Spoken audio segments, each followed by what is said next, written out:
E o momento tecnológico hoje, ele é um pouquinho diferente, porque ele é um tecnológico, filosófico e orgânico. Ele fala de três coisas diferentes, então se encaixa bem naquilo que a gente tem feito no nosso trabalho aqui, né? Nesse desenvolvimento que a gente está. Eu falei eu vou segurar num slide só, mas eu vou mais falar para vocês isso aqui.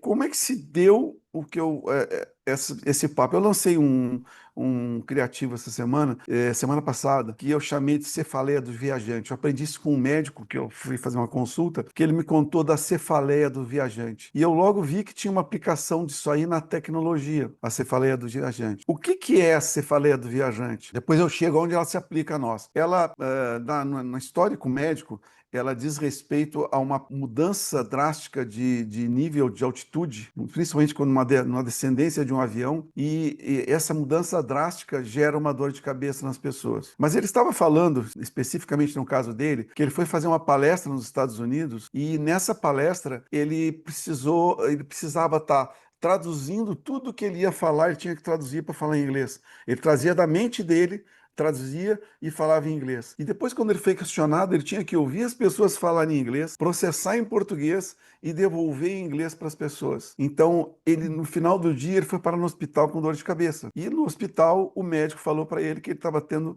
um equivalente a uma cefaleia do viajante. É uma carga cognitiva muito alta que causa essa dificuldade, esse cansaço mental, essa dor de cabeça. Tudo bem, então temos aí a cefaleia do viajante aplicada à medicina, o contexto técnico, de onde que vem o nome.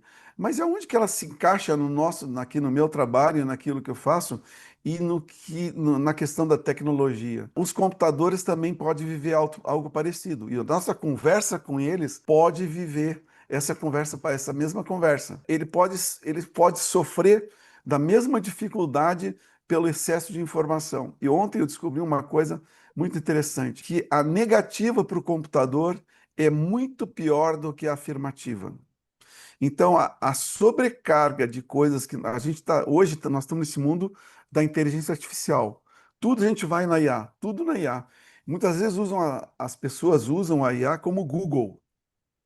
E não é bem assim. A IA não é para ser usada como Google, mas porque as pessoas não sabem usar a IA. Então, nesse uso da inteligência artificial, a gente acaba por sobrecarregar ela, sobrecarregar a nós mesmos naquela conversa. Então, a gente gera aquela cefaleia do viajante pelo excesso e pela sobrecarga de conversações com ela, por não saber conversar, por não ter a fluência. Certamente esse médico, ele falou para mim, se eu tivesse muita fluência no inglês, eu não precisaria ficar traduzindo tudo que eu falava. Então, isso geraria um cansaço menor.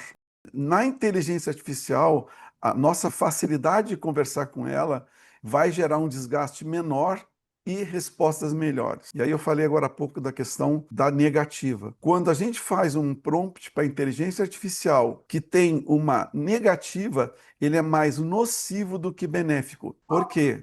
Ele tem que fazer um monte de reprocessamentos e acaba dando uma resposta não satisfatória. Muitas pessoas passam o dia inteiro conversando com a IA e não chegam a um resultado final satisfatório.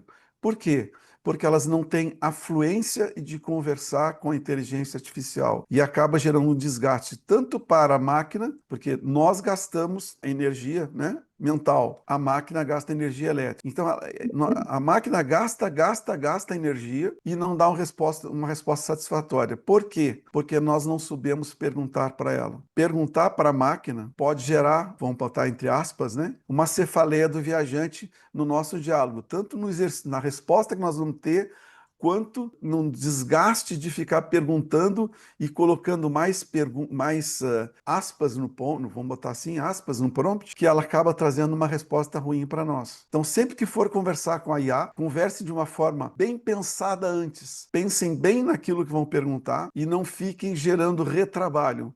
Esse retrabalho gera confusão e vai levar a uma cefaleia do viajante aí, né? Então, aí eu dei aqui essa telinha, depois eu vou mandar para vocês as transparências, fica no grupo, do que vai acontecer e do resultado final por não saber perguntar corretamente a um prompt. Então, o momento tecnológico hoje foi um pouquinho orgânico, um pouquinho tecnológico. Então, perguntem, saibam perguntar, organizem a pergunta antes de colocar para a máquina aquilo que vocês querem para ter um resultado melhor nesse trabalho que a gente está fazendo. O negativo que tu falas é quando tu coloca a expressão não ou quando fala muito entre aspas, né? Como tu disseste, teu exemplo. Tem duas Vou dar um coisas aí. exemplo. Eu vou dar um exemplo. Normalmente é comum as pessoas fazerem a pergunta começando com um não. Tu não queres almoçar comigo hoje? E ela está convidando, ela não está negando, ela está convidando, mas tem um start de um não no começo. Isso te chama de cefaleia para o computador? Pode ser visto dessa forma. Tu pode ser, tem duas visões aí.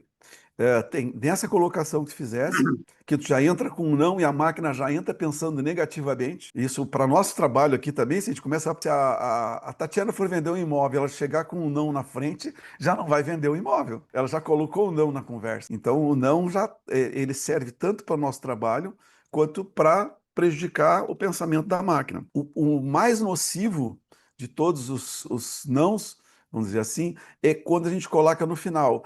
A máquina responde alguma coisa para a gente, a inteligência artificial responde alguma coisa para o nosso questionamento e a gente não gosta daquilo. E aí o que que a gente coloca? Coloca o mesmo prompt e no final diz assim: não fale sobre isso. Isso gera uma desorganização na máquina imensa, um reprocessamento imenso, e ela abandona um monte da criatividade dela por conta dessa negativa que a gente colocou. Essa negativa vai tirar, eu vou exagerar no número, tira 50% daquilo que ela poderia ter de criatividade ou de informação que ela poderia nos dar. É melhor organizar aquilo que a gente pergunta para ela do que colocar não fale isso no final. Esse não fale nisso vai tirar um monte da criatividade dela. E a resposta vai ficar mais pobre. E aí vem aquelas respostas que tu passa 3 horas revisando o que a máquina respondeu para você. Se torne inútil a resposta que a máquina deu. O negativo que tu falas é quando tu coloca a expressão não ou quando fala muito entre aspas, né? Como tu disseste, teu exemplo. Tem duas Vou dar um coisas aí. exemplo. Eu vou dar um exemplo. Normalmente é comum as pessoas fazerem a pergunta começando com um não. Tu não queres almoçar comigo hoje? E ela está convidando, ela não está negando, ela está convidando, mas tem um start de um não no começo. Isso te chama de cefaleia para o computador? Sim, pode ser visto dessa forma. Tu pode ser, tem duas visões aí. Tem nessa colocação que tu fizesse, que tu já entra com um não e a máquina já entra pensando negativamente. Isso para nosso trabalho aqui também, se a gente começa se a Tatiana for vender um imóvel, ela chegar com um não na frente, já não vai vender o imóvel. Ela já colocou o não na conversa. Então o não já ele serve tanto para o nosso trabalho quanto para prejudicar o pensamento da máquina. O mais nocivo de todos os nãos, vamos dizer assim, é quando a gente coloca no final. A máquina responde alguma coisa para a gente, a inteligência artificial responde alguma coisa para o nosso questionamento e a gente não gosta daquilo. E aí o que que a gente coloca? Coloca o mesmo prompt e no final diz assim: não fale sobre isso. Isso gera uma desorganização na máquina imensa, um reprocessamento imenso, e ela abandona um monte da criatividade dela por conta dessa negativa que a gente colocou. Porque essa negativa vai tirar, eu vou exagerar no número, tira 50% daquilo que ela poderia ter de criatividade ou de informação que ela poderia nos dar. Então, é melhor organizar aquilo que a gente pergunta para ela do que colocar não fale isso no final. Esse não fale nisso vai tirar um monte da criatividade dela. E a resposta vai ficar mais pobre. E aí vem aquelas respostas que tu passa 3 horas revisando o que a máquina respondeu para você. Se torne inútil a resposta que a máquina deu. Maravilhoso!